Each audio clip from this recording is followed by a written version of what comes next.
It's 2 p.m. on a pleasant early June day, and museum volunteers are busy filling rows of glasses with champagne in preparation for the welcome home of one of the world's most famous passenger aircraft ever built, Concorde.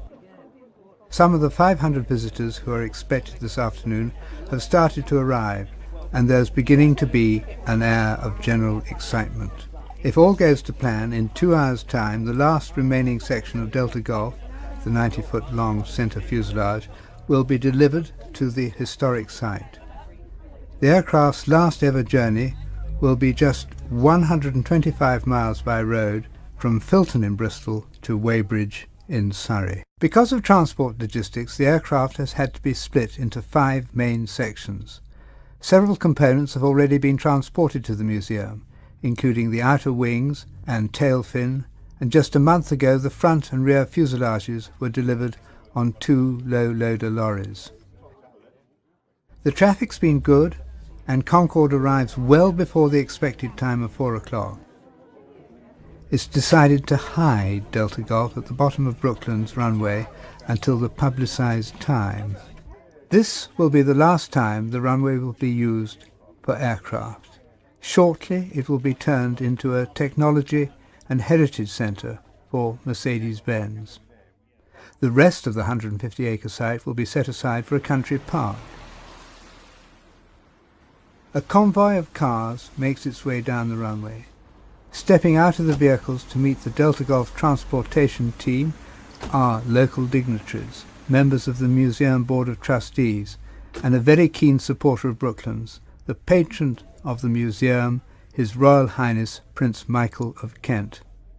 But the smooth journey from Filton has suddenly hit a rather embarrassing snag. Driving the Range Rover support vehicle is Tina Tubbs from Cook's Transport. The immobiliser wouldn't switch on, and there's all the royalty sat there on the end of the runway ready to bring the fuselage in. The roundabout is blocked there by Tesco's, and the Range Rover wouldn't stop. We had to literally physically push it out of the way. I, got cursed up hill and down dale, but that's beside the point. Then we just brought it on in. They went back, and it started up straight away. Never had a problem before, probably never have a problem again. Fortunately, the glitch is resolved, and Delta Gulf majestically rolls onto her final resting place. As patron for the museum, His Royal Highness Prince Michael of Kent is aware of the important role Brooklands played in aviation history, and in particular with the Concorde project.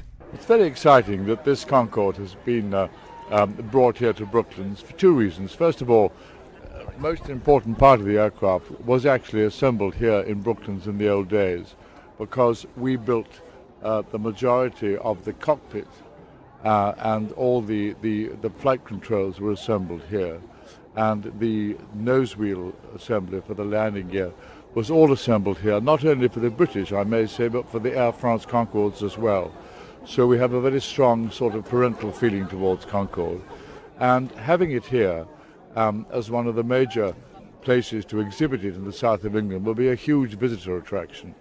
And we very much hope that we will have it up and ready for visitors, and it'll be put together in a way that makes it look entirely whole, on its wheels, of course, and everything like that, by next summer. We have to raise some money, and that's going to start very soon.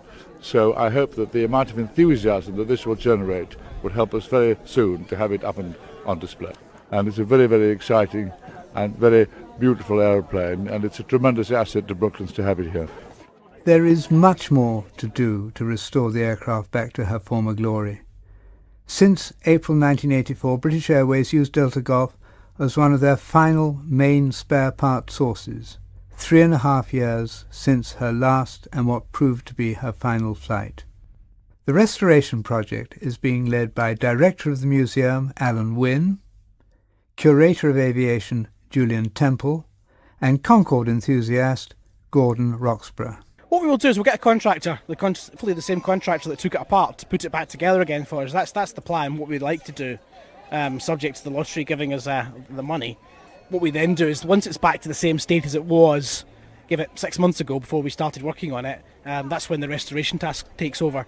There'll be some restoration tasks that we can do before we actually start putting it back together again, such as painting it, putting body panels back on and such like.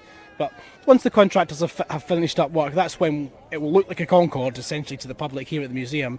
And then we start repairing things, putting bits on that are missing, and making up the bits that aren't, that we don't have to actually, make it the complete article. The museum here at Brooklands is looking for as many volunteers as possible, because there's such a lot of work to do, from even the mundane tasks to being able to rub down wings, to maybe any companies that have got specialist machinery who could actually help machine certain parts for us.